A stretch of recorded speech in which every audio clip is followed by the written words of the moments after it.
Hello everyone, thank you for having me today. I am here to talk to you about OpenPROMPT. So OpenPROMPT was an NIHR funded study led by Ros Ego, and the aim was to look at the health and economic impacts of long COVID.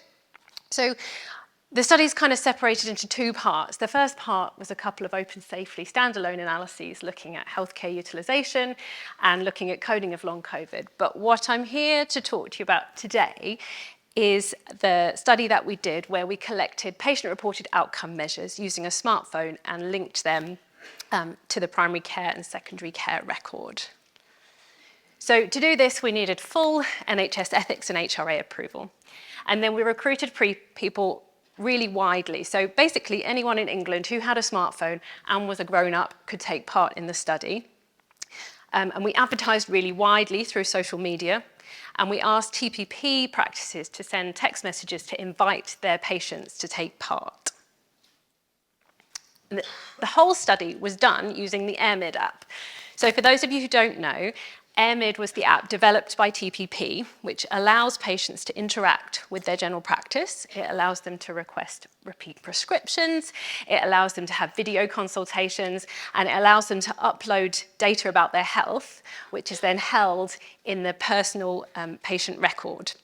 So this is what the app looks like when you download it. And then either you log in with your System 1 ID, if you're a TPP patient, that's already signed up to do that with your practice, or if you're not a TPP patient or you can't be bothered to get your System 1 ID, you can log in with your NHS login, which most people had during the pandemic to get into venues and stuff. So when you open the homepage of the app, you see the little OpenPROMPT icon, which you can click on, and that takes you through to see the consent form for the study. And you had to view the consent form in order to be able to opt into the study. And once you'd opted in, you got to see our series of questionnaires. So into the app, we popped a load of questionnaires on COVID, experience of long COVID, vaccination, demographics, symptoms like fatigue and productivity, and also health-related quality of life. And all that information that the patient popped into the app was automatically SNOMED coded into the record, which was held by TPP. And we asked them to do this 4 times. Once when they were recruited, and then we sent them text message reminders, which were automatically sent at 30, 60, and 90 days. So we had longitudinal follow-up for these people. And then, as I said before, all those data were sucked into TPP and then linked to the data that we would normally access through OpenSafely. And then we did 2 sets of analyses. The first set was a health economic analysis, so looking at health-related quality of life and quality-adjusted life months lost due to long COVID. And then, in areas where there was common data between the data we collected through OpenPROMPT and the data in OpenSafely, we were able to compare and look at agreement between the 2 sources. Okay, so juicy bits. We've got 8,200 patients who clicked opt-in to the study.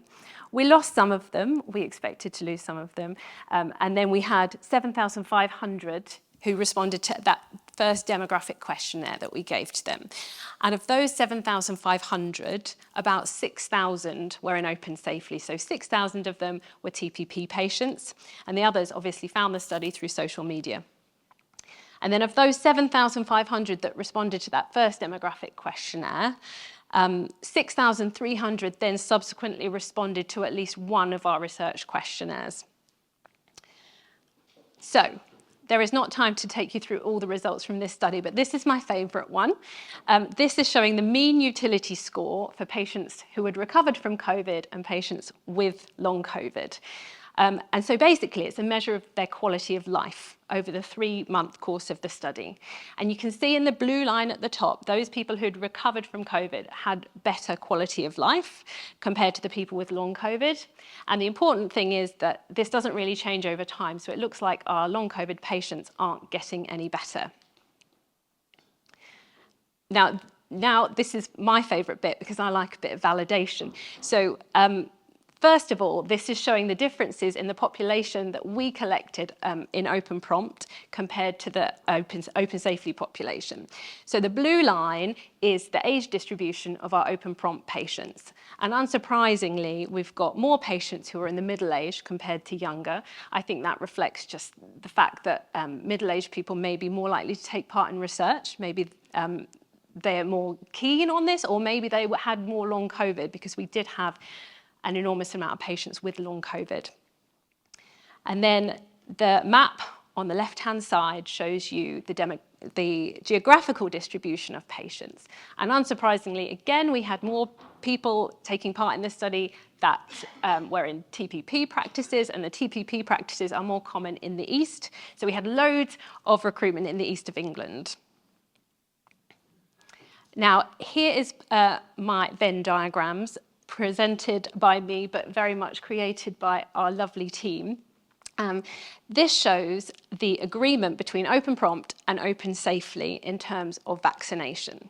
So for those people who had vaccination recorded in OpenPROMPT or OpenSafely, you can see that there's really good overlap. So perhaps you can't see because the numbers are so tiddly, but in the middle, you can see that 95% of patients, there was agreement between OpenPROMPT and OpenSafely. So this is really good and probably as expected. And then similarly, this is for COVID, but the agreement is substantially less. So we've got only roughly half with vaccination with COVID recorded in OpenPROMPT and in OpenSafely.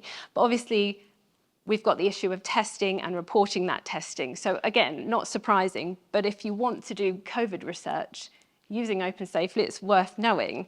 And then similarly, with long COVID, the agreement between the two is really bad. So we've only got 7% who were recorded in both. And obviously, as I said, this is a long COVID study, and we probably attracted a lot of patients with long COVID. But it's a surprise, at least it was a surprise to me, that very few of them actually had that recorded in their primary care record. So again, worth knowing if you're doing research into long COVID, that there is a lot of misclassification there. So I really enjoyed doing this study, but there are some limitations. Coding of the questionnaires took a lot of time, and it wasn't always possible to put the exact data items that we wanted into the app because of the way that it's built. It is an amazing app, but I think in order to do more research like this in the future, it would be ideal to make some tweaks to it. We had some difficulty with recruitment, and if anyone's interested in doing a similar study, I'm really happy to talk about the things that worked and the things that didn't work. I've already talked to you about the selection bias that we had. Obviously, there are differences in not only age, but also in gender. And if you look at our full paper, you can see more about that. But the thing that perhaps is most alarming if you want to do longitudinal research is the loss to follow-up that we had over time. So this graph shows you that, of the 8,000 patients that we had at the start, it dwindled over those 30, 60, and 90 days, and we probably had 10% of patients responding by the end. So if you want to do longitudinal research, we need to figure out ways to keep people engaged, which perhaps we didn't do enough of.